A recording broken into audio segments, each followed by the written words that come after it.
Fantano retweeted me! Fantano retweeted me! What's up? It's a Culture Detective here, investigating your favorite albums. And today I'm going to do an album review on the my first album review in 2022, as well as my first album review to be ever filmed outside of Hong Kong. And I will be reviewing the latest Weeknd album, Dawn FM. So, yeah, about Fantano retweeting me. So, not too long ago, I reviewed Death's Dynamic Shroud's latest album, and one of the members of Death's Dynamic Shroud, his name is Keith Rankin. He saw my YouTube video, my review, and he made a tweet about it saying that he's obviously influenced by Fantano, which is kind of true, but I've been trying my best to form my own taste by going to Rate Your Music and just listening to tons of music and just trying to review a bunch of different stuff, just be eclectic. But anyways, he said in the tweet, he said, yeah, this kid is clearly influenced by Fantano, but still, watch this video, give it a like, check it out, and it's quite crazy. This isn't the first time a musical artist I've reviewed acknowledged me. This is like the third time that has happened, but this is the first time the musical artist had tweeted about me, which is a huge deal. So that happened, and then Anthony Fantano saw it and retweeted that tweet. So wow. Wow. So shout out to Keith Rankin and Anthony Fantano for helping me gain like 10 more subs. No, but seriously, huge thanks. But anyways, yeah, I haven't reviewed albums for a long time already on this channel, and that is mainly because I've been spending a lot of time settling down in my new life here in LA. I'm not going to tell you exactly where because I'm not going to dox myself, but yeah, I've been really busy. And January just started, and there aren't a lot of albums I'd like to talk about. There's the new Nana Ray album. Nana Ray, another artist who acknowledged me, uh, he released an album on January 1st. Gotta review that. There is a Valley Smith. But the album that everybody seems to be talking about is the new Weeknd album, Dawn FM. So Abel has returned for a new album, Dawn FM. And I'm gonna be honest with you.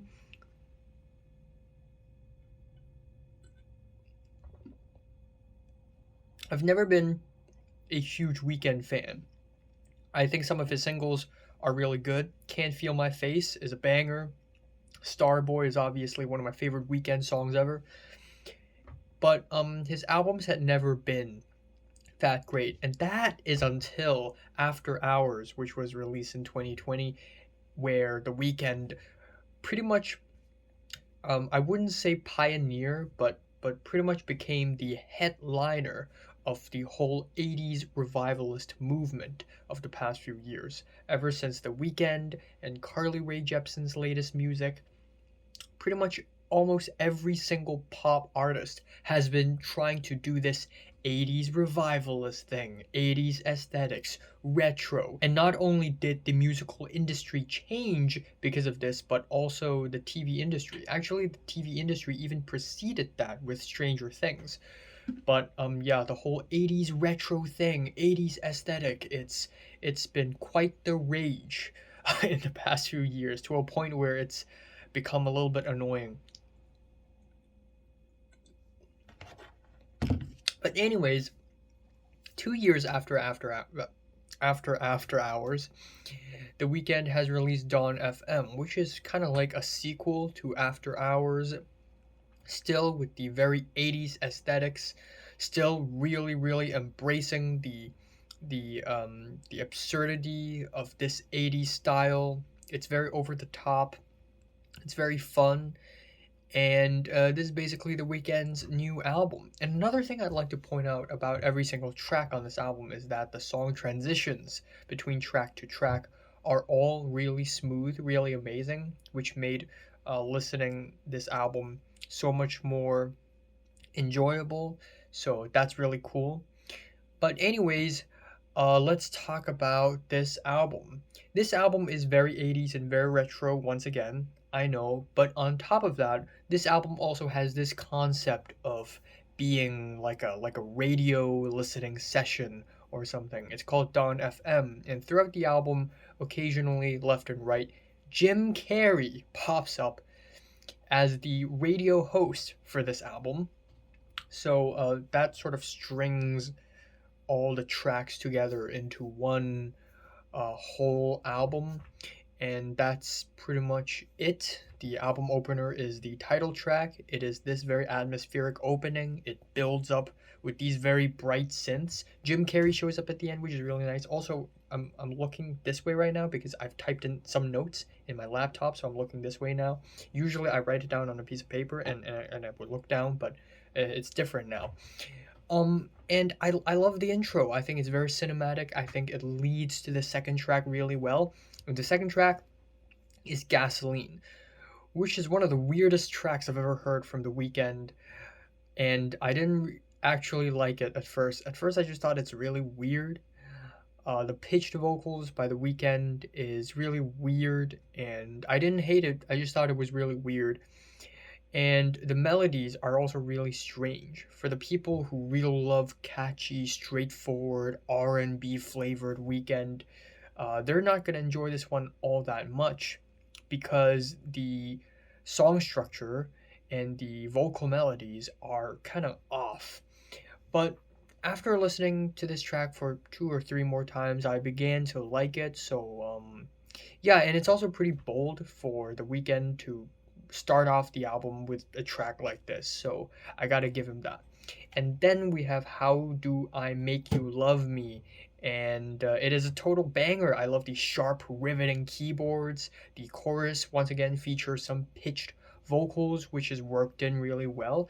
The beat is very tight, is very clean. The whole track is very 80s, very retro, and there are some strange disc skipping production choices in the middle of the track, which is a little bit distracting, but I don't think it makes the track any less enjoyable. I still think it's a total friggin' banger. And the next two tracks are amazing. Take My Breath is freaking awesome. It's got these snippets of bass, these cycling synths, these vocal loops. The whole track is basically embracing the 80s aesthetics, but taking another step further and make it this super enveloping cinematic experience. And this track is also very much like a Daft Punk song, but with The Weeknd singing on it, and it sounds great. I love it. And then the next track is Sacrifice, which is probably my favorite song off of the entire album. This track is a little bit more low key with more of a spotlight on the vocals, and I still really love it. I think the chords on the track is somewhat nostalgic and dreamy, and I'm weak to that shit. I'm weak to that shit. I also love the descending piano chords. The whole track is beautiful, it's solid, and it is pretty much the height of this album. And then the album turns for a very strange interlude, A Tale by Quincy, where Quincy Jones, the legendary one and only Quincy Jones, made a spoken word, and he basically talked about his own backstory and upbringing, how his mother was diagnosed with a psychological disorder and was put in a straitjacket and was sent to a mental asylum, and how he had an evil stepmother. It's very personal and kind of dark and sad, and I feel for him.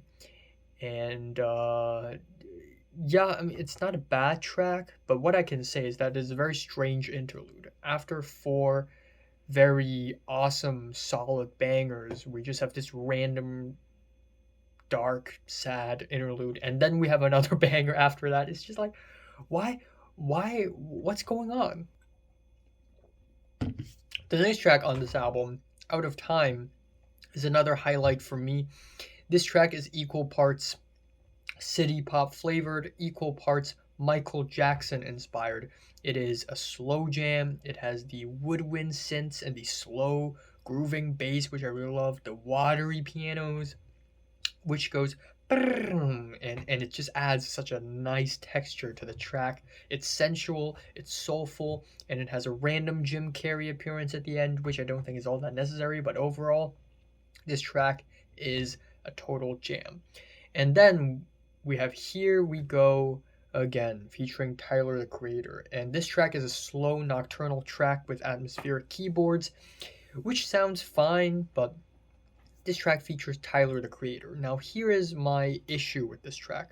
I don't think this track is that bad. And Tyler the Creator is a rapper that I really respect because some of the stuff he put out lately are some of the best hip hop I've ever listened to. Not even lying. And not just hip hop, like alt R&B as well. And Tyler the Creator is usually great in tracks like this, slow burns. But for some reason, Tyler the Creator just doesn't really fit into this track, in my opinion. I don't know why. I just feel like this very slow, spacey, atmospheric 80s vibe just doesn't match Tyler the Creator's delivery. Not really. But his verse is entertaining. That I have to admit. You gon' sign this prenup. You gon' sign this prenup. And then we have Best Friends, which is a passionate, mid-paced alternative R&B track, which has some inspirations from Justice, and it's really nice, but it's not as memorable as the first half of the album. And the next two tracks are also quite forgettable. We have Is There Somebody Else with the chipmunk vocal samples and the very stripped back song structure. I feel like this is simply in the average Weeknd wheelhouse. That transitions very smoothly into Starry Eyes, which is a spacey retro track, and that's pretty much it. It's kind of forgettable, not really all that great. And then we have Every Angel is Terrifying, which is another really strange interlude in the album, where the album returns to these radio aesthetics. And it is very interesting sounding, with the enveloping rough beats, the frantic voices, the yelps. It's really cool, but at the same time, I feel like it is really on the nose, and so much so that I didn't enjoy this interlude as it could have been enjoyable. But up next, we have Don't Break My Heart, which is another amazing track on the album. Tight hi hats, glossy keyboards, deep pitched mumbling in the back, which is really weird. But then again, it adds onto the absurdity to the album, and I really like that. I don't think I've ever heard a Weeknd album this weird before, so I applaud the Weeknd for taking a little step further. And then we have the track I Heard You're Married, featuring Lil Wayne. It is a slow 80s track, and the beat is really slow. And this is like the last beat you would ever hear Lil Wayne on. So when Lil Wayne hopped onto this track, it actually felt kind of laughable. I mean, Lil Wayne is a rapper I really respect, but oh my god, this his feature is not very good. And I didn't talk about the lyrics on this album all that much because a lot of the lyrics on the album are pretty similar. It has a pretty similar narrative where it's basically a girl walking up to the Weeknd, seducing him, and chances are the Weeknd will turn her down, like on the track Best Friend, where the Weeknd basically friend zones a girl, or on this track, a girl tries to seduce the Weeknd, and then the Weeknd's like, I heard you're married. And that girl's like, oh, fuck, exposed. And yeah, I just don't know what to say about these lyrics. They're not they're not very great, nor am I all that interested in these stories. And it's also really weird. It's like this situation happened to the Weeknd again and again and again and again and again. Like what's his secret? What's his secret to picking up girls? Like I have never picked up a girl before. Like I like look at me. Do I look like I have a social life? Like how does he do it? Anyways, before the album ends, The Weeknd makes sure to put one last banger into the album, Less Than Zero. This is a very euphoric, very straightforward The acoustic guitar outro is gorgeous. And once again, lyrically, it is about a girl who used to really love him, and now, after some incidents, the girl sees the Weeknd as less than zero, which is sad. Again, like how does this happen? Finally, the album ends off on Phantom Regret by Jim, and Jim as in Jim Carrey, obviously, where Jim Carrey basically recites this poem. It's very existential, it's very sad, but also very enlightening in a way, and it is a pretty sweet ending to the album. Um, yeah, strange but sweet. So, The Weeknd's latest album, I think the first half is absolutely magnificent, banger after banger. It's amazing, and even in the second half, we have tracks like Less Than Zero, which is very impressive. The middle parts of the album fell a little short for me. They're a little boring, they're a little average, and there are certain interludes and certain snippets of spoken word that don't really match with the general lyrical topics of the album. So, lyrically and topically and conceptually, I don't think it's very consistent, but otherwise, I still think it is a very decent album. My favorite track here is Sacrifice, and my least favorite is Starry Eyes. I'm giving The Weeknd's Dawn FM decent 7 out of 10. So, have you listened to the latest The Weeknd album? For 1 to 10, I would just rate it, like it, and subscribe if you want more. And thanks for watching. I will be reviewing the new Nana Ray album tomorrow, I think, after I finish the psychology course exam from my college.